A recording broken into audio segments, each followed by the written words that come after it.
Good morning, all the students and the faculties of Global Institute of Science and Technology. A warm welcome to GIST IIC Unit online session on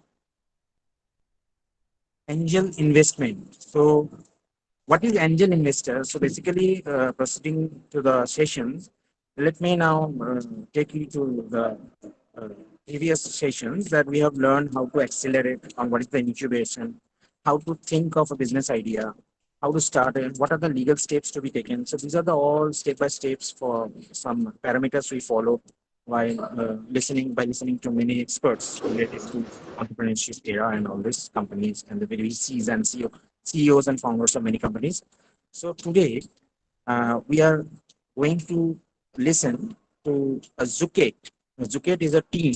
It's a company where we'll be knowing about the what is the funding that the company. If somebody is thinking of any idea, somebody is uh, proposing some idea to convert it into some startup.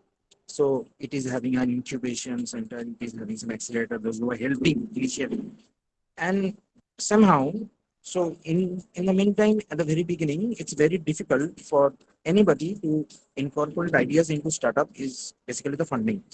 So how this funding comes, what are the process of raising the funding, fund allocations and all these things. So for that today we are considering that angel investor is one of the most important person. I must say that it's a very important person to any organization and startups who've been thinking of been doing something without any investors. It is very difficult to start any business or to run any business. So now, and I'll be requesting our respected convener of IIC GIST unit, and I'm very much thankful to him that he has organized these sessions consecutively of organizing all the this is IIC's 5.0 activity calendars, quarter four events. And so I'm also thankful to the president, Sheikh Islam. So we are together again gathering here already more than 60 students and faculties together. We have uh, united into a single platform. Now I will request our respected convener, sir, Mr. Goswami, to play the video and to let the students and the faculties know that what actually the funding process is and how this funding investment is actually helps a startup to grow up and to carry forward their business procedures. They're helping in their converting this idea into a smart startup and a successful startup, which led them to form a unicorn, which is very numerous number of unicorns have been found as related to 10 years back from now. It was there was only one unicorn, and today we are having more than 100,000 unicorns we are having in India. So India is growing within this startup era. It's like a devastating change is, and which includes that, which includes the conclusion. The conclusion is that we are growing very fast, and so I will request Convener sir to please play the video and help us to enjoy these discussions regarding funding and other investment process. Thank you very much. Over to you, sir.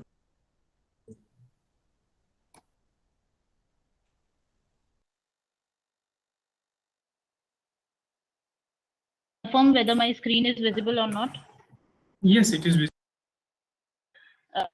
It's clear enough for the investors to understand what your business is doing. So on an average, an investor every day receives somewhere around 1,500 pitches in their inbox. So make it so compelling. The subject line should be so good that they end up opening your pitch deck. Otherwise, it's like lost in those 1,500 pitch decks that they receive every day. And the second version of the pitch is like a visual pitch deck. So when you are yourself standing in front of an investor, so that's when you should be doing a visual kind of a pitch deck. This kind of a pitch deck should not have a lot of text. It should be more visual in nature. And here you need to follow the 30-20 rule. So not a lot of text with a font size of 30, visible to anyone sitting in the room from any angle and any direction. So that's what makes a great pitch deck.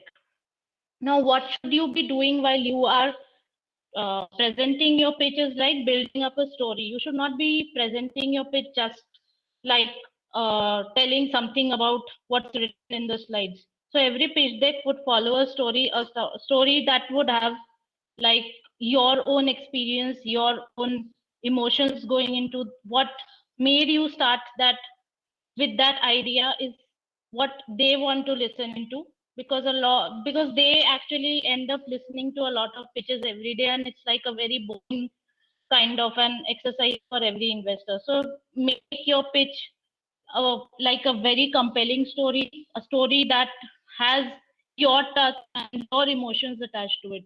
Now let us understand what goes into building a pitch deck. The first slide that you should have in your pitch deck is the overview. Like it's like an explanation of what your product or service does, not too technical, just an overview, just to understand what exactly are you doing in your startup. It shouldn't be like n number of sentences going into this slide. Who are you? Why are you here? That should be the motto of this slide. And always try to keep this slide short and sweet, because it is the slide that will catch the investor's attention. Once you have lost your investors' attention on this slide, they will not listen to what goes into the other slides. Don't try to put too much text onto this slide, and try to create a hook. A hook like don't a lot of companies these days come up with hooks like we are the Uber of, we are the Amazon of. Don't try to create hooks of those kinds. Try to explain what your startup does in a very succinct way, in a single line, that we are doing this through this. That's all. And doing it for whom?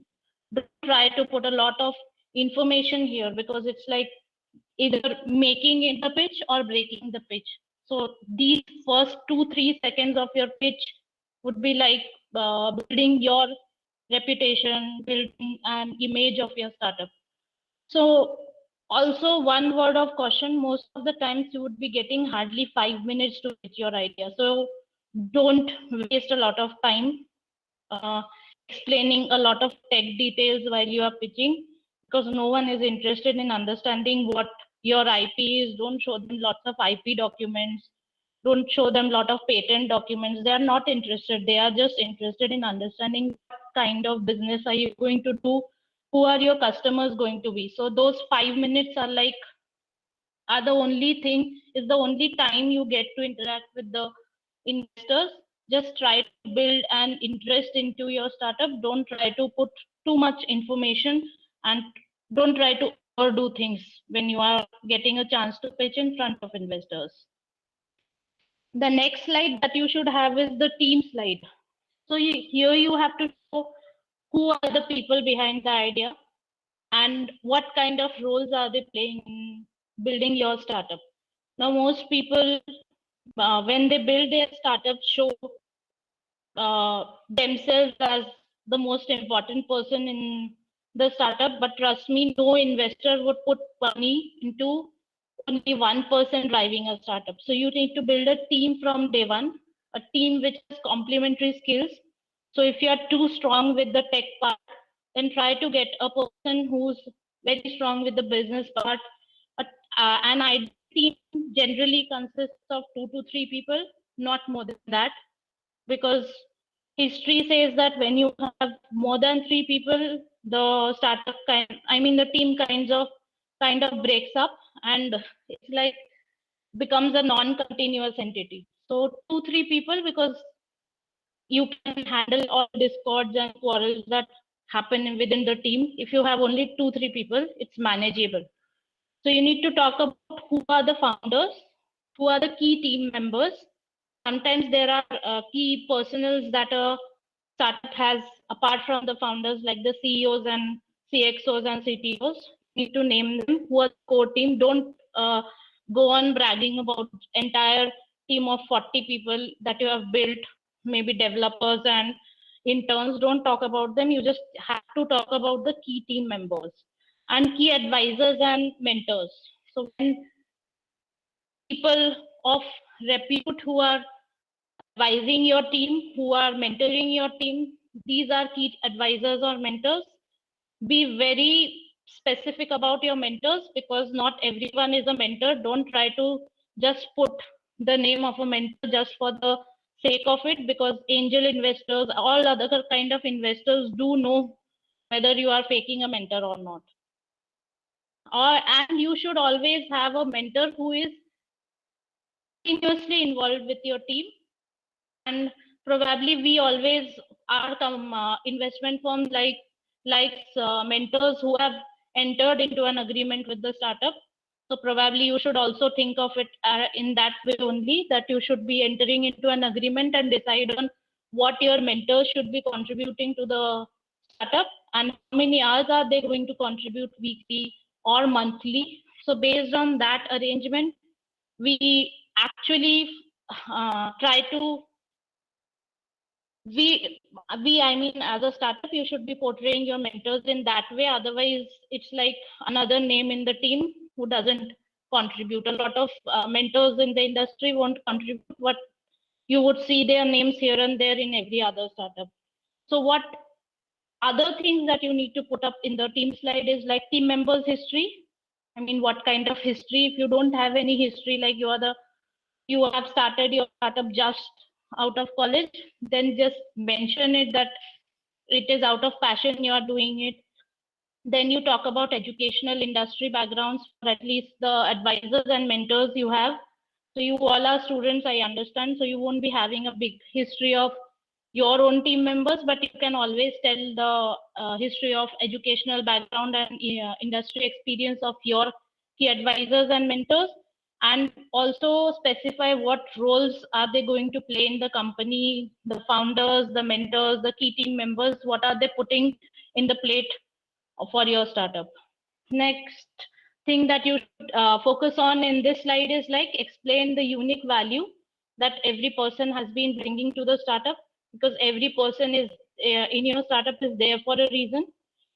So please highlight what all are they bringing to your startup, what unique value are they contributing to your startup, and also talk about what kind of passion do they have for the project. I mean, why did they decide to join your startup? Did you yourself decide to work for this startup? That all should come, the motivation, the passion, the problem that you guys encountered, that should come up in this slide. The next slide that your pitch deck should have is the problem. So problem is basically the reason why your startup exists. You have identified a problem, and that's why you came up with the idea of starting a startup. So here you have to be very specific about what problem you are trying to solve, and is it actually a problem. Now, a lot of startups come to us with some problems which they feel that exists, but it doesn't actually exist, and they try to convince us that it is actually a problem when the investors don't listen to them and they feel otherwise, that the problem doesn't exist. So please always focus on a real problem. Don't focus on a problem that is not real. So you have to describe the problems from the customer's perspective. So what do the customers feel like? It's not your problem that you are solving, it's the customer's problem you are solving. It's the customers who are going to buy your services. So be specific about what kind of pain points do the customers undergo. Don't talk about your own pain points when you are talking about the problems. A lot of startups who come to us end up telling us their own problems and never tell us what the customer actually faces. The next thing that you should focus on is the kind of person this product is for, like the persona of the customer. Persona would typically talk about the age, the economic background, the geographical region, the income group, the gender that faces this problem. So you have to build an ideal persona of who your startup or who your services or product is targeted towards. You need to build up a character sketch of the typical customers. If there are three kind of customer sets, then you have to build three kinds of personas. So if you are, say, a startup that targets students also, teachers also, and parents also, then the persona should go about describing what services do you have for students, and what is the typical kind of student who would be using your product. Then you need to build a persona for the teacher and the kind of services and pain points they undergo and the services that you would be delivering to the teachers. And the third would be parents, wherein wherein you need to build the persona of the parents also. What kind of income category are you targeting? What age group parents are you targeting? So that's how you build, go about building about on the persona. Now, the next point that this slide will take care of is how the startup will solve it. Now, here you don't have to describe in detail about your solutions and services. It would be just like Pankaj sir, can you please mute the person? Yeah, I have muted everyone except you. If still someone is there, please go on mute. You are not supposed to unmute yourself during the presentation. Thank you. Yeah, so here you just keep talk about what your startup does to solve the problems that you have identified, and not the entire solution is expected here. What would be the key elements like in your product or the service which will help alleviate the customer's pain points? And you can also talk in one short line, one small line about the tech involved, because most of the startups that we encounter in our venture is like tech startup. So you can always talk about a single line about how you are using tech to solve it, and what kind of tech is going to solve the problem that the customer has. The next thing would be the solution. The solution is like what your startup does. What product have you made? What services have you planned for solving the problem that you've identified? So this is like a slide that will tell in detail about what your startup does, and also will tell about why it's compelling, because there are a lot of other startups also who are startups competitors who would be doing the same thing. So here we would want to understand, why is your solution so different? Why is it compelling? Why should we be putting our money onto you? Because n number of startups are doing the same kind of things. You need to stand out in front of them. It's not like मैंने ऐसा किया, but ऐसा differently कैसे किया is the most important thing when you are trying to explain your solution. So here you can also use explainer videos about your product, a small short video, not more than a minute, because that's when the drop happens. More than a minute, no one is going to see what your video tells about. Product demos, if you have already created some product, then you can clearly show a demo of your product, maybe with an actual customer, and not a lab kind of a setup where you just put some teachers or your known people and create a demo. Try to create a demo with an actual customer, or sometimes product screenshots can also work if it's a bulky or a heavy product. Then you can also show us some screenshots of how the product development has, how far have you developed the product, how has the product development been, what's left. All this can be put into this slide. So you can create 2 or 3 more slides in the solution part to show what kind of product have you created, in case you are not able to accommodate it in a slide. The next slide would talk about product. So this would also have similar kind of videos, explainers. Some people who have not actually created any product, they can also talk about POCs. POCs are like proof of concepts that you have carried out, maybe a market research, or maybe a smaller version of the product, the alpha version that you have created and tested it out with the actual customers. You can put out POC data also here. Also try to include testimonials of actual customers, testimonials of how the user experience has been, how have they understood what, how was their feeling with the product. That's what you should be including in this slide. Also talk about the value proposition. Value proposition is like, what value are you delivering? What is your customer getting out of it? आप exactly क्या दे रहे हैं? What is the value? अगर मैं किसी customer ने आपके product को खरीदने में पैसा लगाया है, then what is the value that they are deriving out of it? That's what you should be talking about in this slide. And also talk about the impact. Now, since you are a startup, you should be creating some kind of impact in the society too. You should be contributing towards the nation. You should be contributing towards the society. So what kind of impact are you trying to create? Because most of the companies would have some kind of impact creation on their customers. Impact is like a very broad kind of a term. So find out what kind of impact are you creating in the market, and do tell us about the impact also, because most of the investors do look to this aspect very keenly.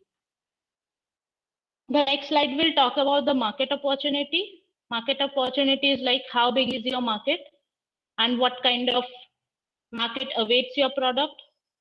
What size of market do you have for yourself? If it is not a clearly good enough big market, then investors would not want to put in their money if they don't see a bigger market inside. So in the market opportunity, what you should be looking at is the total addressable market. It is also known as TAM.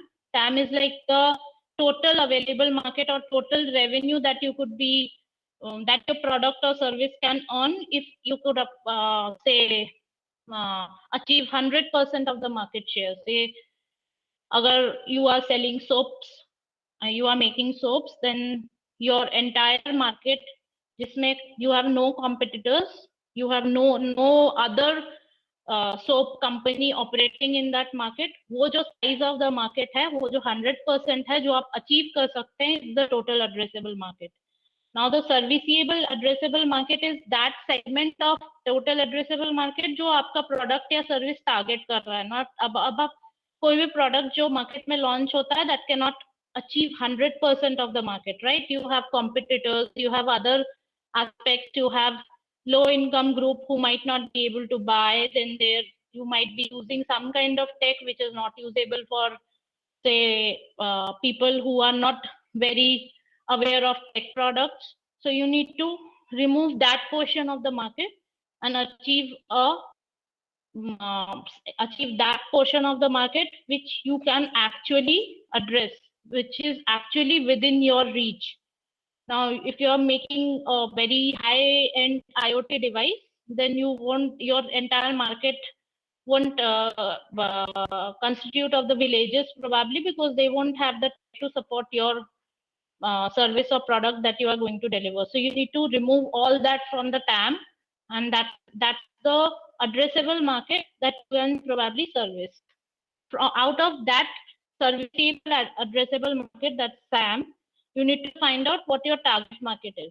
Now you know that, say, 80% of India's population can be targeted by your product or service, but practically you cannot achieve that market also, because there are some kind of limitations that your product will have. Your pockets will be limited. So you need to figure out what portion of the serviceable addressable market you can capture. So it will depend on your product. You need to identify who will be the people who are going to buy your goods. Your marketing plan will also determine what your target market looks like. A marketing plan would have your marketing budget, and then it would have some kind of distribution channels. It would have some kind of strategies in place that will determine what kind of market share you can achieve. Then you need to identify your competitors and how deep their pockets are, कितना पैसा है उनके पास और कितना strength है उनके पास और कितने साल से established है market में. That will also determine how much market can you achieve, plus the funds available with you, कि आपके पास कितना पैसा है and how much money do you have and how much can you spend to achieve that target market. Now, typical slide of market opportunity of Airbnb when they pitched for the first time looked like this. So they base their market. I hope everyone understands what Airbnb is. Like, Airbnb is a booking kind of a platform that gives you homestays in different parts of the world. So how they took out their market size is like, they identified how many people take trips worldwide. Why did they base? Because whenever you are taking a trip, you would stay somewhere. So they based their market on the number of trips. So they identified that people worldwide were taking 2 billion trips. So this was their total available market. Now the SAM that they identified was $560+ billion budget that was allocated, and the share of market that they probably could target based on the factors that I told you in the last slide was around 15%. Now, this is what you need to identify when you are finding out what kind of market size are you targeting. So, and whenever you are doing some research on your market size, no, it will be all secondary data. You will be basing your data on some source from Google or some source document. So always mention the source document from where you are taking this data. Otherwise, it's like no one is going to trust you on your figures and numbers. So always put a source from where you are taking your data. The next slide will talk about competitive landscape. Now, competition is like what alternatives exist. Competitors might be direct competitors, and competitors could be indirect competitors also. So you need to identify what kind of solutions exist. Like, let me quote our example. So UPET is an edtech platform. So for us, direct competitors are like Byju's, Topper, Vedantu, but we have indirect competitors also, which are like the tuition centers, which are the coaching institutes that are available in the market. Because apart from online learning, there are these small coaching institutes and tuition centers that are available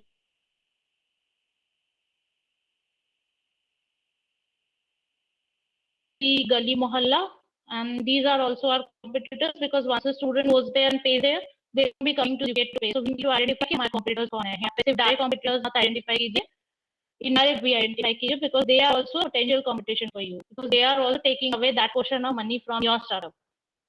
So here you need to identify what your status quo is like. Status quo means मैं कहाँ खड़ा हूँ, मेरा startup कहाँ खड़ा है या खड़ी है, is the status quo. Don't place yourself vis-a-vis your competitors based on features, based on imaginary magic quadrants kind of things. Just tell us, where do you stand in the market, what do you do, and what do you do differently from your competitors, and what sets you apart. कि आप में क्या different है, and why should we be funding you and not the other competitor that you have. A lot of times what happens is, you know, when you go to an investor and tell them about competitors, they find your competitors more worthy of investment, and they just go to the market, search that competitor and put that money onto those competitors. So please be clear about what sets you apart when you are talking, when you are placing yourself in front of n number of competitors that you have. Here you should be talking about vision. What vision do you have, and how have you placed differently your how have you placed your startup differently in the market, and what are the, you should always be speaking about barriers to entry. Barriers to entry means why is it not possible कि आपका competitor short term में आपके market में enter कर जाएगा. So here you should be talking about key partnerships. You have partnered with Amazon, so you have partnered with a very big company like Google. So you should be talking about key partnerships, and be very particular about partnerships. Unless and until you have signed the document, don't talk about partnerships, because there are a lot of non-declaration things that are involved, that goes into agreement with these big giants. So be careful about naming them. Name them only when you are sure that you can name them in front of investors or in front of third party. So just beware of these things. Then you talk about your intellectual property, whether you have a patent or maybe a copyright or a trademark, whatever kind of intellectual, some design patent or something like that. So talk about your IPs, because these are the things that will create a barrier to entry for your competitors. In the next, maybe they'll be able to create the product, a similar one, but it will take time. So that's where investors get interested कि आपने कुछ तो specific create किया है जिसके कारण आपके competitors उस market में नहीं enter कर सकते. So when you are presenting your competition slide, don't do this. A lot of people do this. बहुत सारे ticks and crosses बना के tell us कि अरे मेरे पास 20 features हैं और मेरे competitor के पास 4 features हैं या 2 features. I don't do this, because it's like they are also a tech company, you are also a tech company. When you are out in the market, you have 10 features, they'll copy it. So don't try to prove us that आपके पास 10 features are, that's why we would be funding you. The second one was what Airbnb did. They created an imaginary magic quadrant where they placed themselves in the best quadrant possible in the affordable online transaction part. If you can understand, they placed themselves.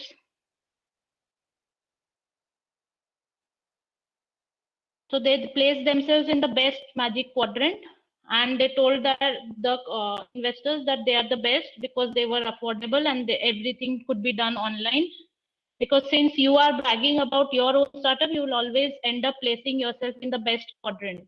So don't create imaginary quadrants for the investors to understand, and don't try to tell them that you are the best in the market, because apni nazron mein everyone is the best. So don't try to do that. No one trusts a startup on those factors.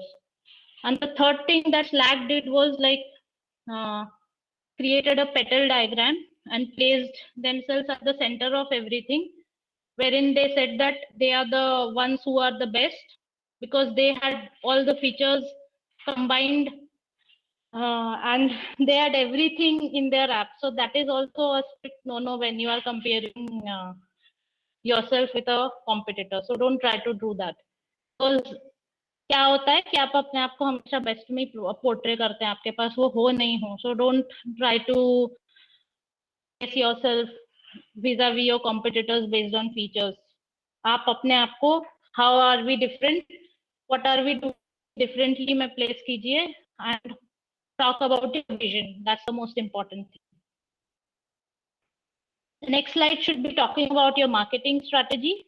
Marketing strategy is like, how are you going to market your product? Since you have created a product, it's very important to market your product because the world doesn't know that you have created a product. So you need to make people, customers, and everyone aware about what exactly are you creating and how, and penetrate the market with a very definite marketing strategy. Now your marketing strategy should be another presentation which you should keep for yourself, and it should have everything laid out, the strategy that you are going to follow, the sales funnel that you are going to have, the go to market strategy that you are going to place, the budget that you are going to allocate, the costs that you are going to incur. Everything should be placed into that document, and the gist of that should be placed into this slide when you are pitching.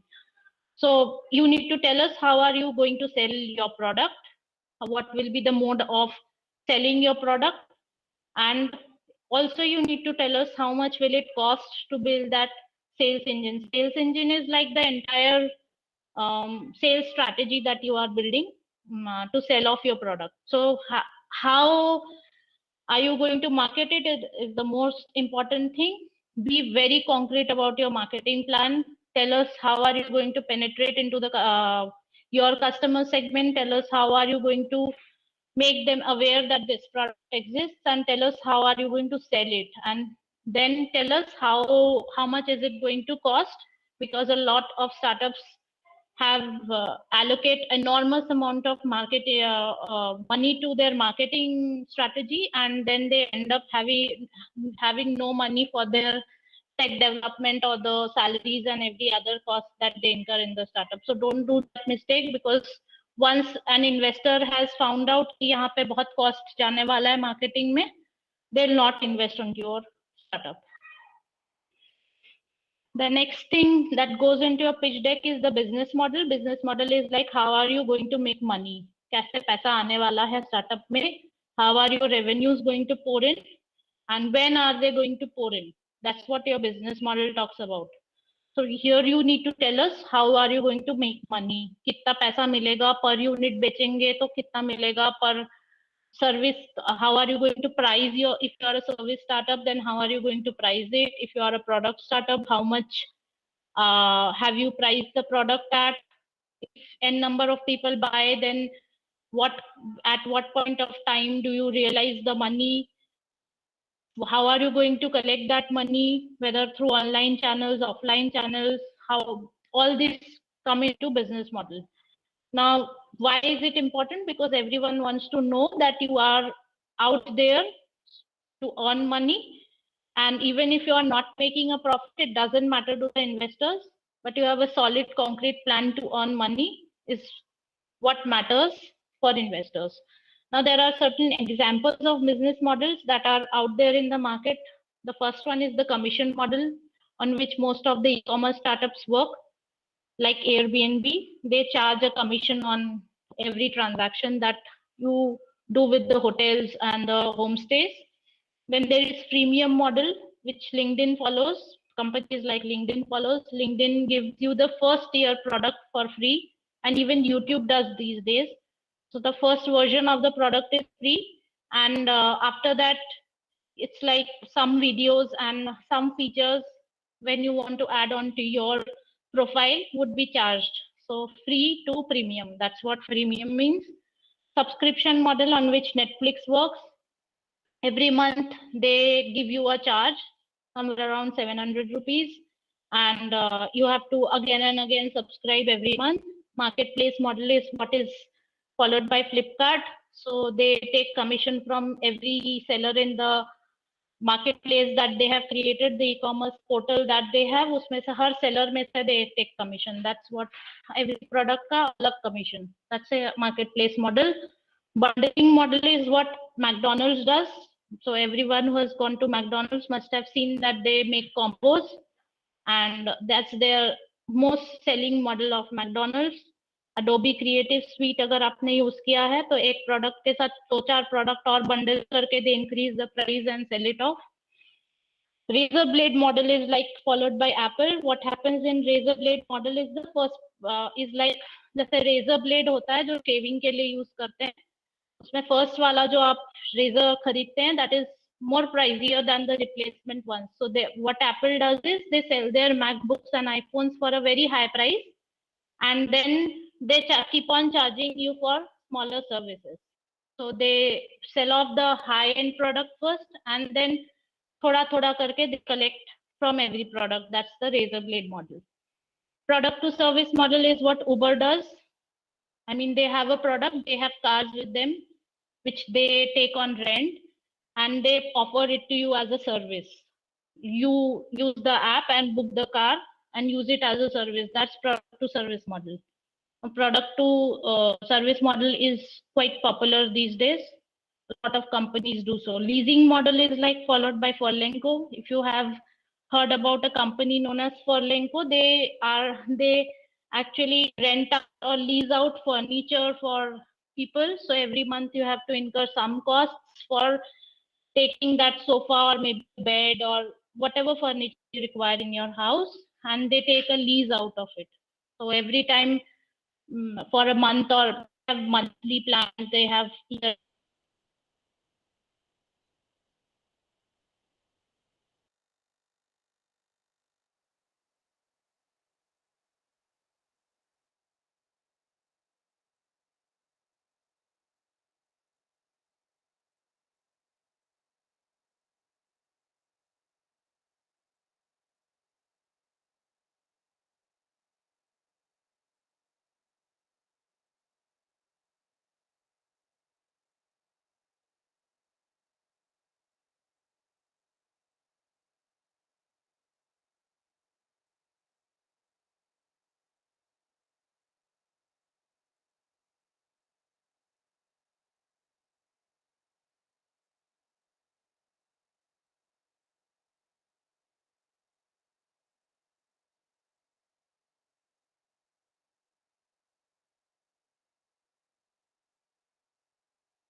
15 orders, you count the revenue that you get from those orders, and then you divide that entire thing with the number of orders placed in a period. Now everything has to be done in a specified amount of time. So most of the times we look at average order value for maybe a month. So you need to understand what kind of revenues are you doing from your orders in a month, and then you have to divide it with the number of orders placed in that period. So that is your average order value. Next is your monthly active users. So you need to find out how many users, total of all the users who have logged on in a month to your app or your platform or your product. Now these days, every product comes with an associated app or a dashboard. So you need to count your monthly active users there. Average revenue per user is like how much revenue are you using from the total number of users in a period of time, mostly a month. So kitna revenue aapko total users se aa raha hai. So that's your average revenue per user. Monthly recurring revenue is like the total of all revenues from all sources that renews on a monthly basis.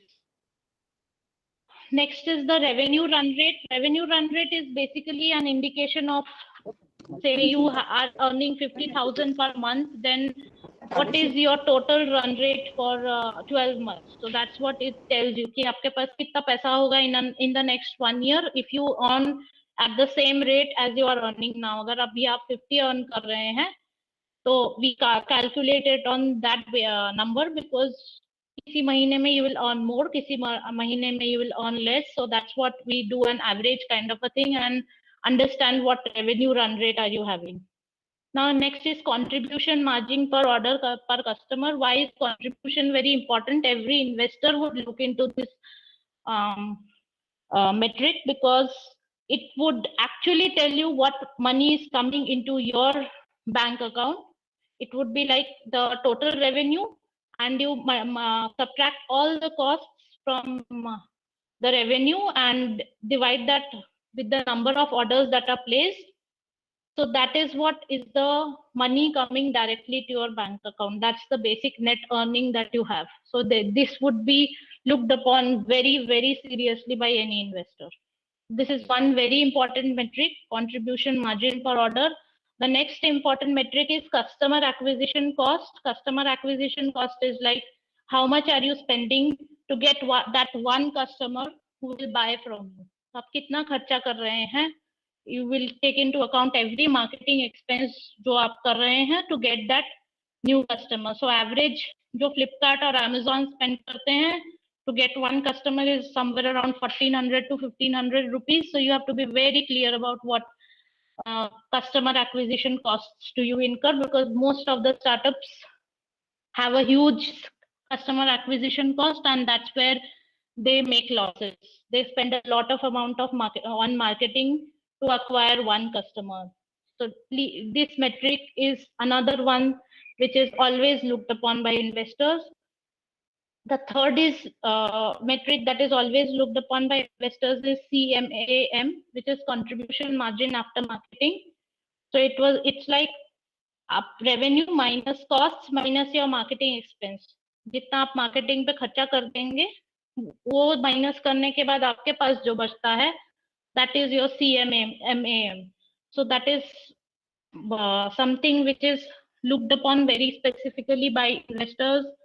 The next important metric is churn rate. Churn rate is like how many customers are you losing in a year. Mostly it's calculated annually, and the average churn rate that you have in the market is somewhere around 40%. So you should always target that your startup's churn rate should be below 40%. Anything above 40% is like not a viable business for investors. So churn rate मतलब कितने लोग yearly आपके app या product से drop out हो जाते हैं. So how many customers do you lose every year? So that's your churn rate. Next is the burn rate. Burn rate is very important again. So it's like the average amount of cash that you are burning per month. कितना आप per month खर्चा कर रहे हैं is the burn rate. और burn rate decide करता है कि आपके पास कितना runway है. Runway is like how much life, जितना अभी आपके पास से 1 लाख रुपए है और आपका burn rate अगर 2000 rupees है monthly, then how long can you sustain with that 1 lakh rupees is your runway.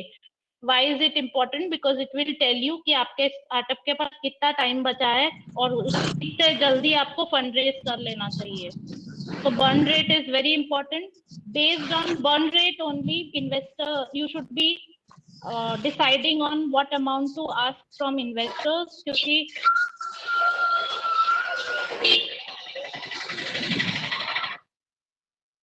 because that's what investors will look at कि आपके पास कितना पैसा बचा है before your startup dies. Another very important metric that every investor would look into is the lifetime value. Lifetime value is like अगर एक customer है आपके पास तो और वो आपके साथ कितने टाइम तक रहेगा और वो आपको कितने पैसे देगा, that's your life time value. Life time value means कि सपोज आप एक प्रोडक्ट कंपनी है, आपने एक कस्टमर लिया है, तो वो कस्टमर आपका प्रोडक्ट कितने टाइम तक यूज करेगा और वो आपको उस लाइफ टाइम में कितने अमाउंट देने वाला है, that's your life time value. That is an indication of how much are you going to earn from one customer. Can you please mute yourself? I'm sorry, but it's very disturbing. Please mute yourself.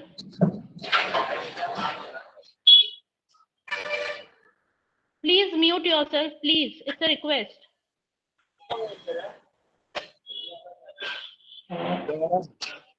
Everybody should go on mute.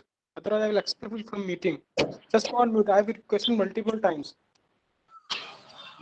Yeah, because it's very disturbing, that noise. Yeah. Please, Kumar, you should go on mute. Yeah, whatever you are doing, please do it on mute. It's very disturbing because I'm not able to focus on what. Just allow it. There are a lot of people speaking also. Please put yourself on mute. Just a second. I will do that. Just a minute.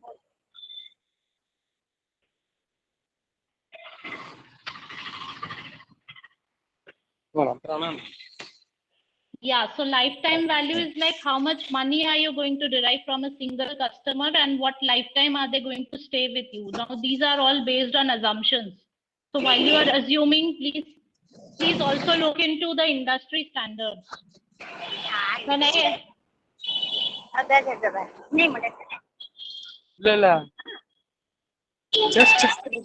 Just allow me 1 minute.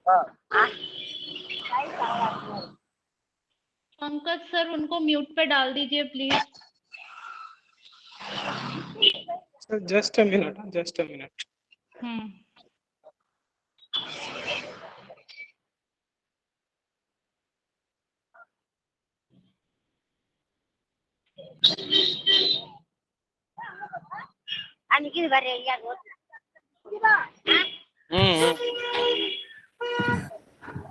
Satish Kumar ji, I requested multiple times. If anybody else from here onwards unmutes himself or herself, I am going to expel. Huh? Just mind. Maybe orders or maybe time. It's like kitne number of orders and or maybe in what time you get your entire amount of money back from a single customer. जितना आपने spend किया है उसके vis-a-vis say you have spent 4,000 on a customer on various things that you do, maybe your promotions, your marketing, the free products that you give out, the free services that you give out. You need to calculate all the costs and understand in what time frame and in what number of orders are you going to get that money back into your startup. So this is an indication of how much time will it take for you to be profitable. Kitne time tak you will be only taking to break even. How much time will you take to only recover the costs that you have incurred. So this will give you a fair idea of how much time will you take to break even. And the next is the viral coefficient. Viral coefficient is very important when you go to an angel investor specifically, because they want to understand what kind of exponential growth your company is going to experience. Now there's a huge formula that goes into its calculation. So basically your viral coefficient should be some more than 1.4 as per industry standards. So once you have crossed that 1.4 ka figure, you are investable by an angel investor. So viral coefficient is like exponential growth that your startup is going to have in the next time frame that you have chosen. So out of these metrics, the ones that you should always be calculating is, one is customer acquisition cost, the ninth one, the contribution margin per order, the churn rate, the burn rate, the LTV, then LTV CAC ratio, the payback metric, and viral coefficient, and the 11th number, contribution margin after marketing. If you have these metrics in place for in your investment financial document, then these are the ones that are looked into by investors, and these are the ones you should be focusing on always. In any round of investment, they'll look at this for sure. Now I have put a reference document for creating your financial projections. You can take reference from this document and create your own financial projections whenever you are going for out for borrowing money from investors. You should always have 5 years projections ready with you. Now all these will be based on some assumptions, so you should always be preparing that list of assumptions that have gone into creating that financial document. So this is one reference which is a good one. It helps you calculate everything, and it has all the metrics and components that I have been talking about in the financial projections part. So you can look into this reference document.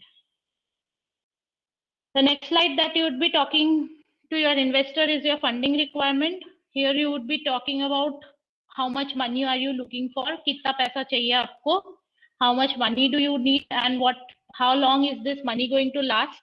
Why is that important? Because say your money is going to last for 18 months, then probably at the end of 12th month, you should again start looking for investment. That's why it's very important to calculate what timeline can your money last. So this is very important. An average investment round lasts for say 6 months. So if you start asking for money today, you end up getting that money almost after 6 months, sometimes more than 6 months. So you should have that timeline ready for you for your startup, so that you know when to ask for the next round. So this is very important. So most of the startups keep they place their funding requirements for a period of 18 to 24 months, because if you place your requirement for 18 to 24 months, then you have sufficient time to focus on your business.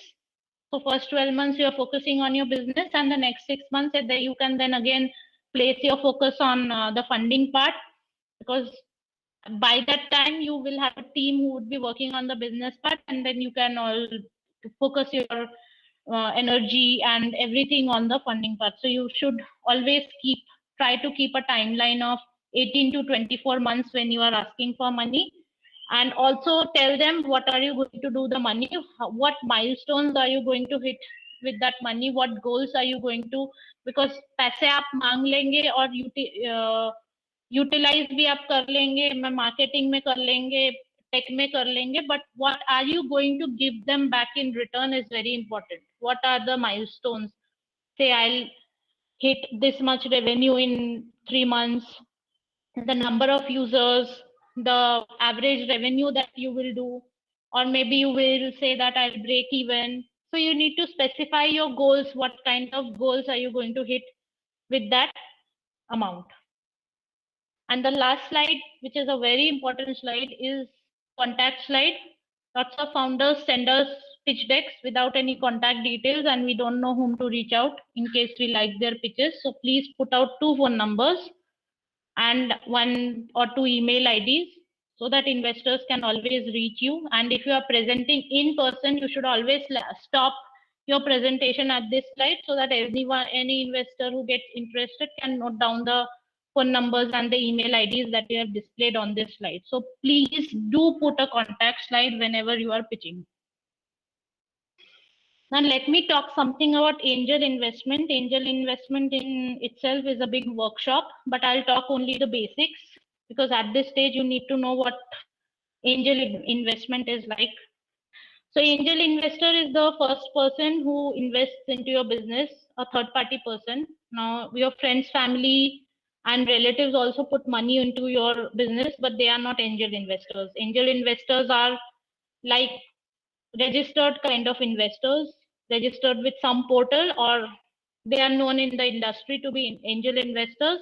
These are the first people who will be taking the most risky most of the risk of your business onto their heads, and then they're putting up the capital for you for your startup. So these are the first third party people who will be putting their money onto your business despite the kind of risks they are going to incur. Most of the angel investors see a fail rate of somewhere around 75%, but they still do it because they get high returns on the other investments that succeed. Most of it would be equity financing. Equity is like shares. So most investors would do equity financing, and that's why every startup should register themselves as a private limited company and not any other form of business. They should be choosing LLPs, one person company, partnerships. They don't get funded by third party. So you should always have a private limited if you are looking for funds. So because every investment that happens in the industry is in the form of equity. So typically an angel investor would invest somewhere around 1 to 3 crores, and in exchange they would take somewhere around 20 to 30% of the equity from the company. So if your company arbitrarily say at the time of investment had 100 shares, then 30 shares investors के पास चले जाएंगे सीधे. So that's the equation that happens in India typically. So for 1 CR, somewhere around 18 to 20%, for 3 CR, somewhere around 27 to 30% is the equity they'll be looking at. Some investors also do a convertible debt kind of financing. And now convertible debt is again a little bit beyond scope. Convertible debt matlab debt hai basically. It's like debt is like udhar, the one that you take from banks. So right now when I take from an investor, it's a debt, but later on you and the angel investor decides upon the terms and conditions. At a later point, this debt converts into equity at a certain percentage. So that's what happens in convertible debt financing. So as you take it in the form of a debt, a loan, and say after 2 years when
when you are stabilized and you are maybe raising your next round. It all depends on the investment document that you sign with the angel investor. It will convert into equity. Now, typical returns that angel investors expect from you is 25 to 60%, because out of, say, an angel investor say invests in 10 companies, तो उसमें से 7 companies fail हो जाती है. 3 companies are the only ones जिसमें से उनको returns मिलते हैं. तो वो जिनमें से returns मिलते हैं उनमें से they expect 25 to 60%, क्योंकि बाकी का जो 7 companies में उनको losses होते हैं, वो इस 25 to 60% का जो return आता है वो उससे that gets managed by this amount. Now, how do angel investors decide whether they want to fund you or not? First thing that they look at is the market potential. What market are you operating at? So if your market is sized at less than $1 billion, then very rarely would you find an investor interested in your startup. So you should always have a market that market size that's beyond $1 billion. That's the thumb rule that all investors follow.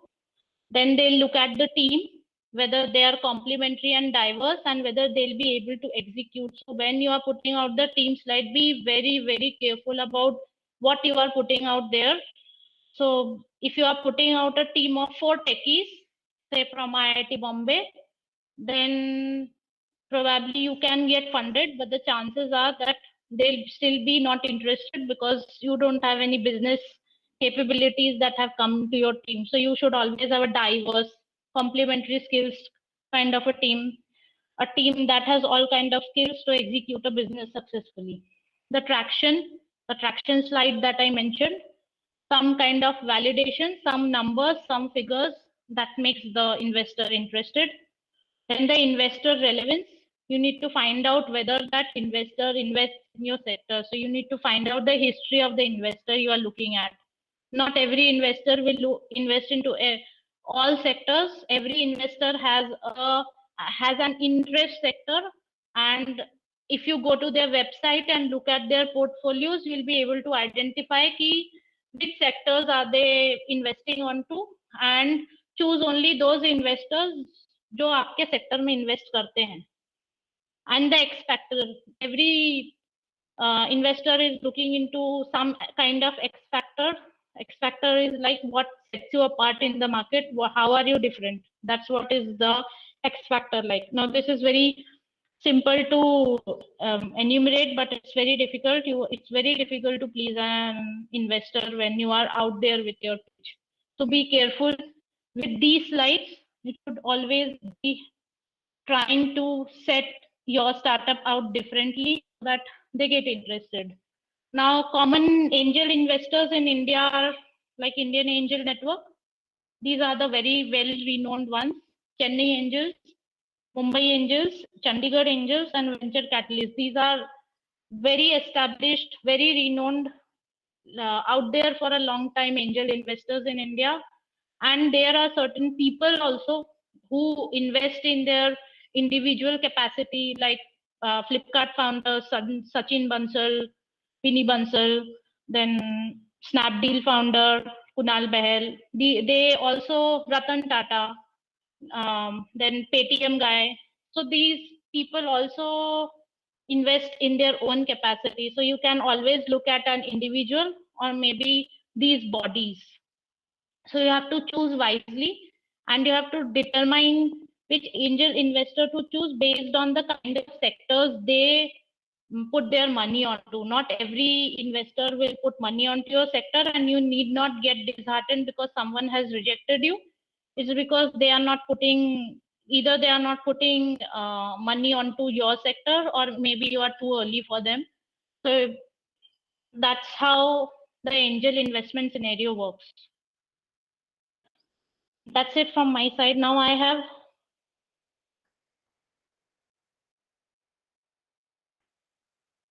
have shared a document by the name Investment Thesis. So this is a document that we always look at from startups. Now this has 13 parts onto this document. This document actually is divided into 13 parts. So what one should be doing if you are actually seriously looking at investment, no, you should be filling this document out with your team members. Sit with your team members and fill this document out. And this document will have all the details pertaining to your venture, and it has answers to all the questions that an investor asks. So this document is what we compiled in the last 4 or 5 years in our startup and VC firm. And we realized that if you fill out this document for once, then you have answers to all the questions that an angel investor or any kind of investor that you go to, and they'll be asking these questions only. So you should be filling out, I would suggest you to fill out this document with your team members. So the first part would be like venture overview. It will talk about what kind of entity do you have, what's the name, what website do you have, the incorporation date, and all that details. The next part would be talking about the team members. So who are the team members? How do they know each other? How did you go upon doing the idea generation? These are the typical questions that get asked during any pitching round. So you need to be very, very clear about these questions. So anytime if you have filled out this document, you are always ready with the answers that an investor asks you. Then the unfair advantage, every information that you have about the team. The third part would talk about the problem. So everything, the context, the problem statement, the user groups, the target groups, the depth of the problem, and why do you think the problem cannot be solved. The next part will talk about solutions. You can even put all the documentary evidences together while you are filling up this document, because once you go to an investor and they like your idea and they have decided to put in some money into your startup, you will have to undergo a process known as due diligence, wherein they'll be checking all the things that you have said, that you have claimed, and they'll be checking whether all of that is true or not. If you are talking about some feature in your product which is very unique, their team from their office would be coming to your office and sit with you for 2 to 3 days and complete the entire due diligence process in that period of time. And here in those 2-3 days, you have to show every possible document, every possible process flow. Say you're talking about customers and testimonials, they might even dial up your customers and talk to them and find out whether you are lying or whether you are speaking the truth. That's what happens in due diligence. So whenever you are filling this document, also in another folder in your computer, start putting up evidences of everything so that it eases up the due diligence process when it happens with your startup.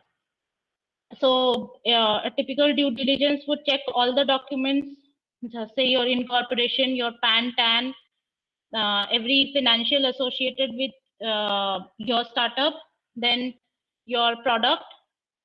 They will actually use the product and see whatever you are claiming is right or not. Then if you're talking about specific customers, they'll call up customers and find out whether the customers have the same opinion as yours or not. Then they will identify everything related to the market. Sometimes if you are carrying out a survey, then a team from their side might come to your survey and actually see how are you doing all that part of the work. So that all that happens in due diligence. The next portion of this document is like addressable market size. The sixth part is competition. Now this will take into account what kind of competitors do you have, and here you have a table in the 6.3 thing wherein you have to put out every competitor's details, and while you are doing this you will know everything about your competitor, because these questions get asked by investors. Then you can do a offering comparison chart. What do you offer and what your competitors offer in competition to you. So that's what you should be putting out. Then what is your moat? Why are you out there in the market to win? You can put out your IP documents here. Like if you have some IP, you have filed patents, trademark, they'll check that document also. So you should be collecting all your IP documents. Then everything related to investment has been compiled into this document. So I would suggest every team to take almost a frame of 7 days to fill out this document, because once you have filled this document out, it's like you have answers to every question that an investor asks. Then the industry lucrativeness, this will talk about the market, the addressable market is lucrative enough or not, and then it will talk about what kind of political economic forces operate in that market, whether you'll have some restrictions from the side of government, whether you'll be needing some licenses. You will have a clear picture of how to operate in that market. The third part, eighth part is the business model, the model that you'll be adopting to get money onto your business. How will you get that money? The distribution method, the renewal method, the unit economics that I was talking about, the LTV, then the cost of goods sold, everything has to be calculated and put out into this document. Then how will you grow? The ninth part is like execution. How are you going to go to the market? What will be your marketing strategy like, and what kind of costs are you going to incur will come into this document. What kind of technology development have you undertaken? What product development are you doing? The 10th part of this document is like talks about the next 12 quarters. So next 12 quarters is like what funding rounds will you have to take in those quarters, and what kind of money would you be requiring for sustaining your business would go into this part. So you will have clear idea of what comes in quarter 5, quarter 6, and whenever you are doing your business, you can even open up this document and see whether you are adhering to your own set timeline, and whether you are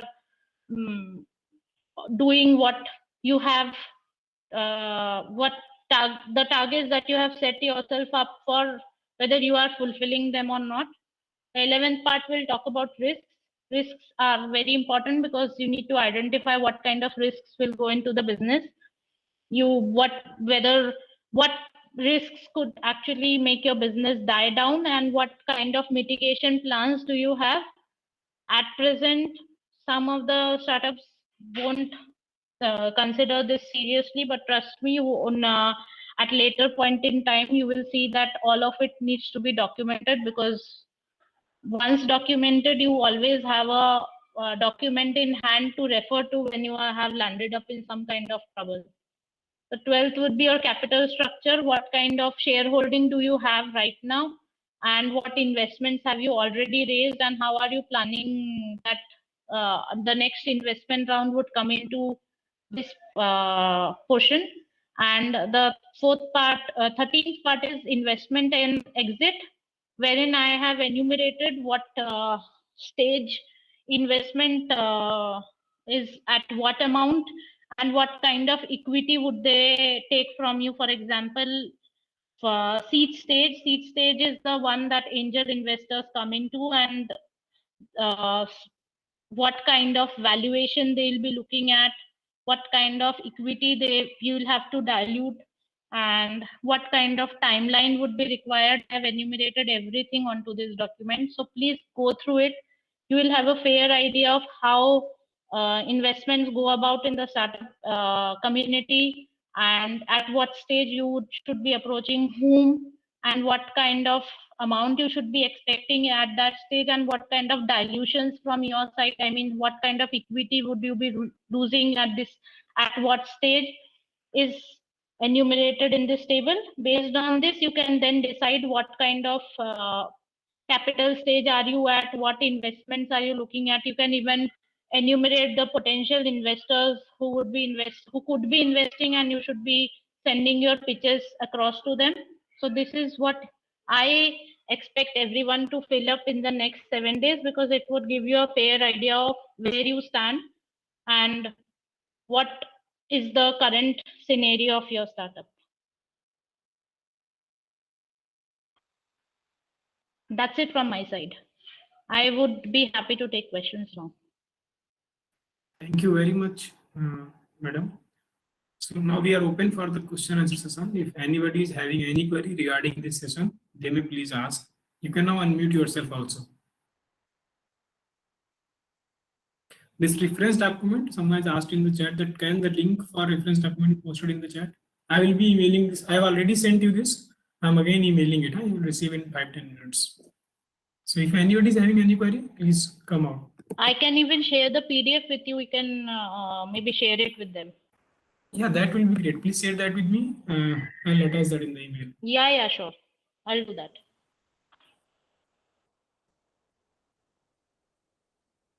Any questions?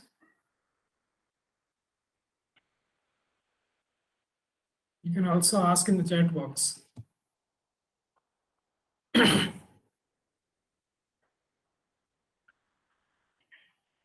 Okay, I think the session was pretty much clear to everybody. So I hope there is no question. I think they either they have understood a lot or didn't understand anything.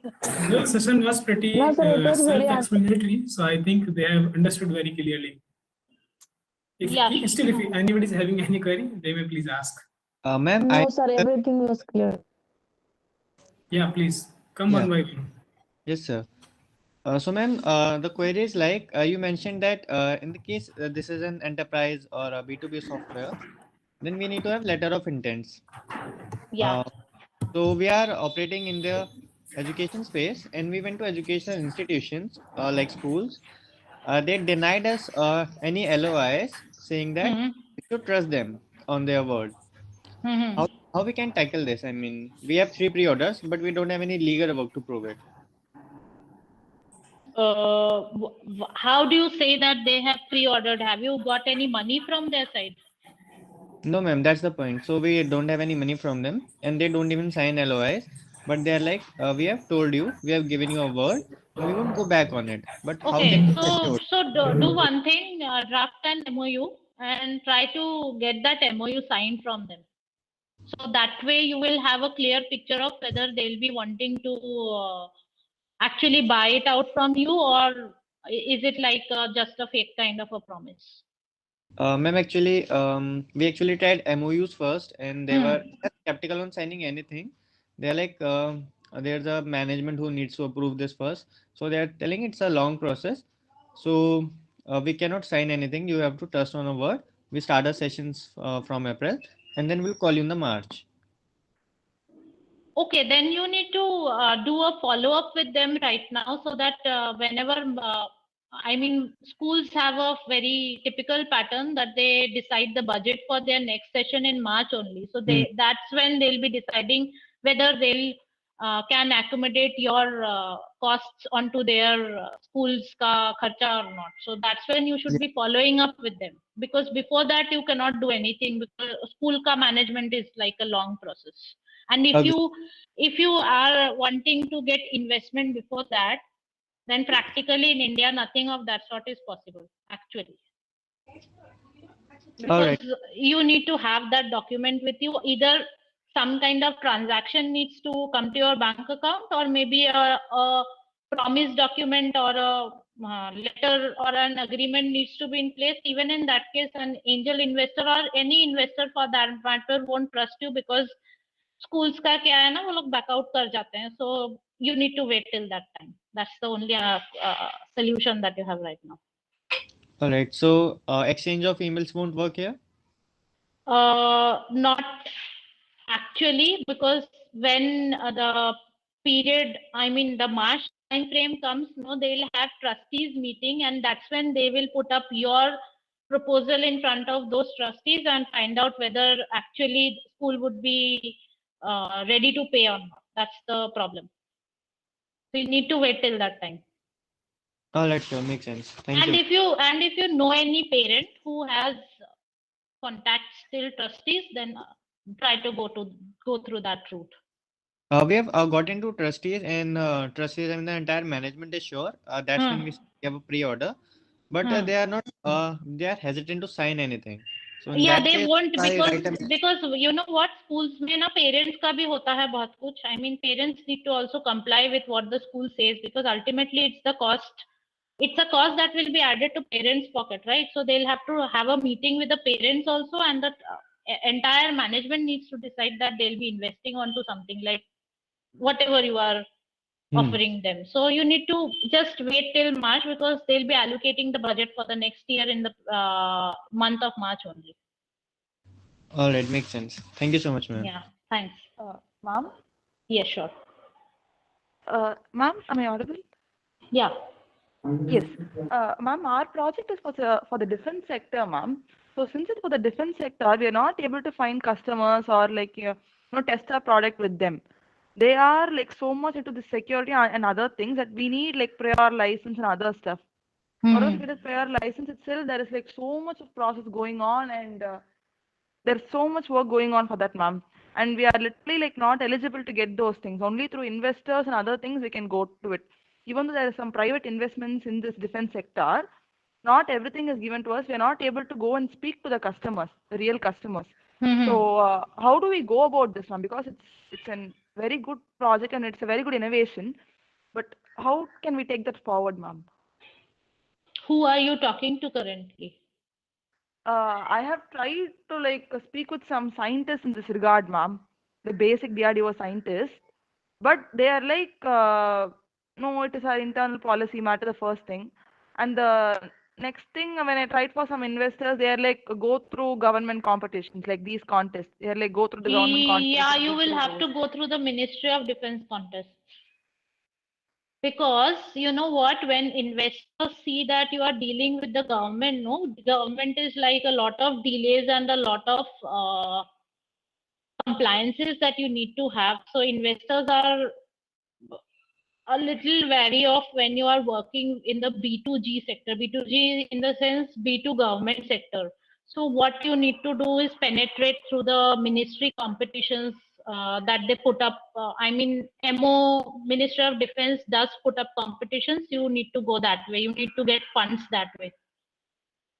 Even I believe DRDO and defense organizations do put up competitions for startups. You need to go through that way because investors is also not the right route to approach these kind of segments. I mean, B2G is not a very lucrative segment for investors as of now because it's like a lot of permissions, a lot of licenses, a lot of things that you need to comply with before you can enter the government sector. So it's like you need to go that way only.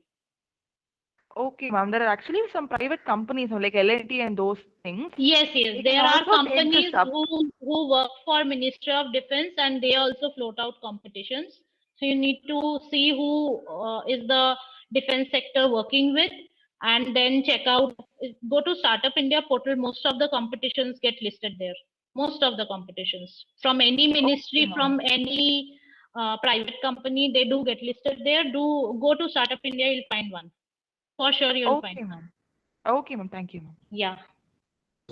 Ma'am, following from the previous question, does it at all make sense to go for startups, to go for project-based startups, which means that you get a job when someone gives you one project and then you have to hunt for another? Does it make sense to have a startup like that at this age? At which age? We are college students right now, so does it make, yeah. See, if you are talking about tendering kind of things, then just freshly pass out of college, then you should not do such kind of startups right now because it is not going to get you any money. Because your startup won't qualify for most of the tenders that get floated by government or some serious big bodies. They have their own criteria. They'll have some deposit amount that you will have to pay, and I don't think you are in that stage. So go for a startup which is feasible at this point of time, from where you can get a sustainable amount of money. And if you want to get into such things, no, wherein you will be dealing in crores with big companies or government, then try these startups out after you have gotten an experience of 3 to 4 years in the market. Sure, that makes sense. Or else you won't have money to sustain. Okay, ma'am.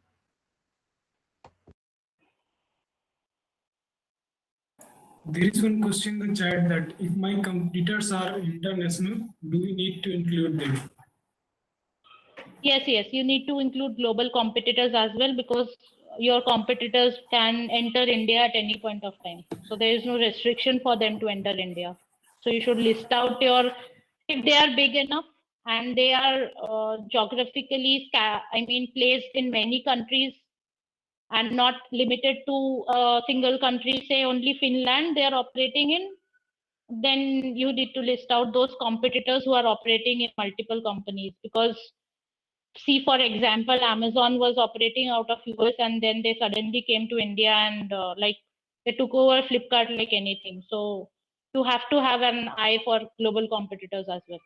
Not for very country specific competitors, but One question is there. We are working on healthcare project and we think our product is helpful for big hospitals. And we have a question whether medium or small scale hospitals will buy it or not. it will depend on the price of the product that you are. Exactly. Because they need to have that kind of budget with them. Medium and small scale hospitals बहुत cash tight होते हैं. Not necessarily they'll have the money. Apollos and Max kind of hospitals, money they won't have. So it's like you have to have what kind of budget and what is your product price at. 1,000 to 1,200. Yeah, it is a possible feasible idea for a medium or small scale hospital. It depends on how many patients do they have.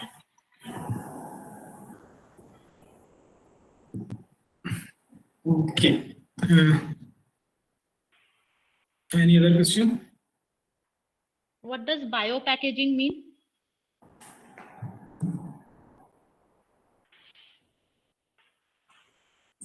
You can unmute yourself. Swati, you can unmute and ask the question.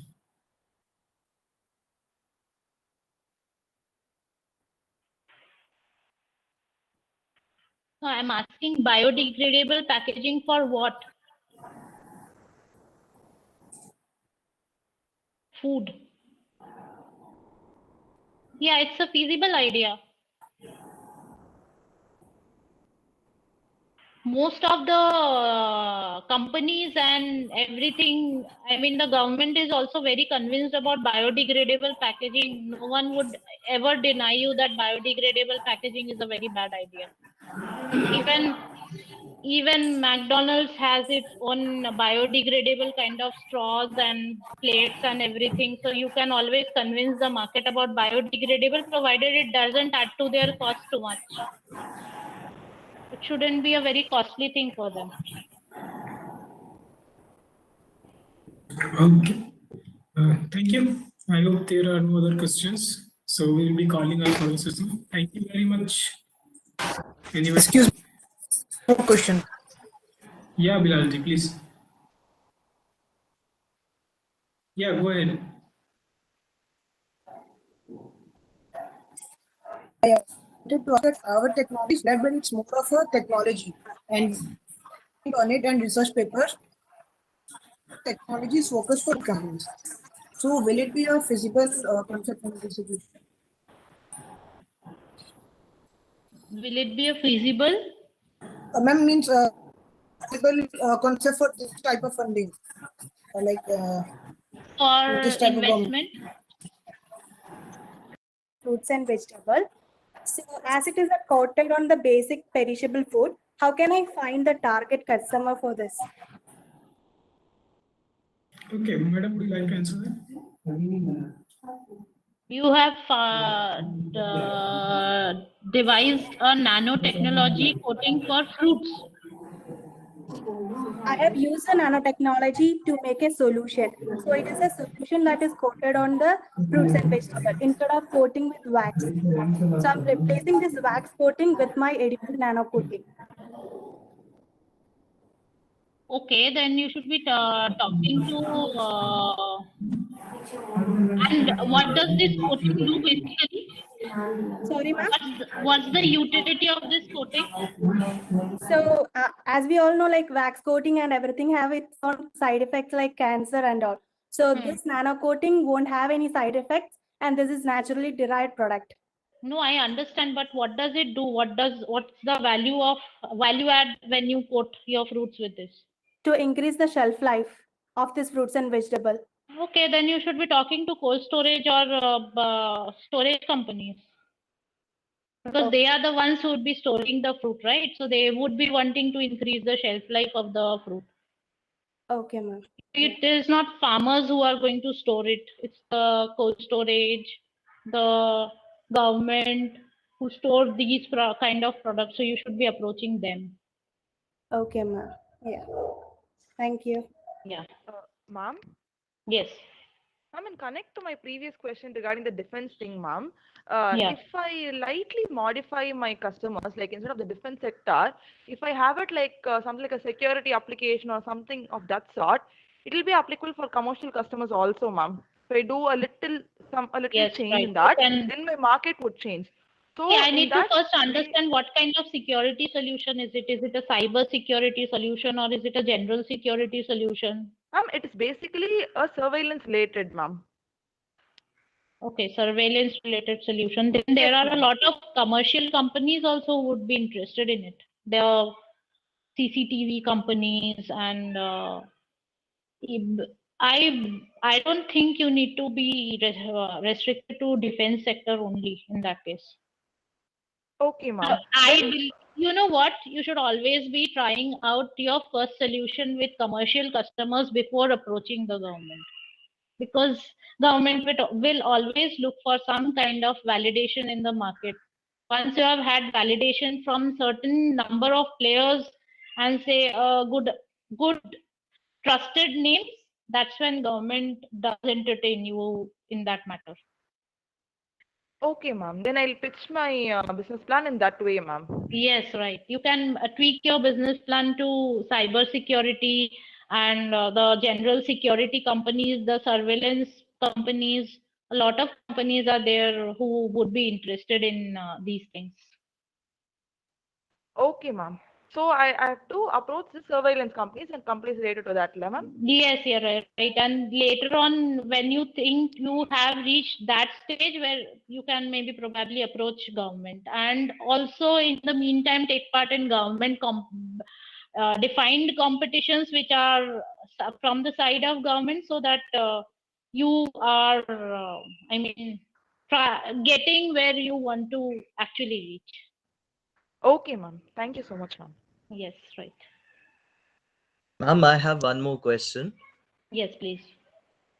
Statistically, does it make sense that I diversify my product? One is a high-tech solution and one is a low-tech solution. The low-tech solution is intended for my consumer market, probably storing it, selling it at brick and mortar stores, whereas my high-tech solution is reserved exclusively for my commercial clients. Do these things normally work out? I have no idea about your solution only. You can give me a All right. line about what Yeah, kind yeah. of solution is it? We are basically into drones, and we've spent a lot of time trying to close these big commercial customers, and the problem again is that it's a long process, it's a long बात सही है. and neither are we, excuse me, and neither are we able to go lean about it, because unless we don't close one deal or two deal, we cannot modify our product. Whereas when it comes उसको ये भी दे देंगे, उसको वो भी दे देंगे. It doesn't work that way. So Sure. stick to one big idea, take money for that, but in the meantime also keep viable sources of income for you so that you can sustain. It's like more about sustaining for the first 1 or 2 years. definitely, that's great. Thank you. Yeah.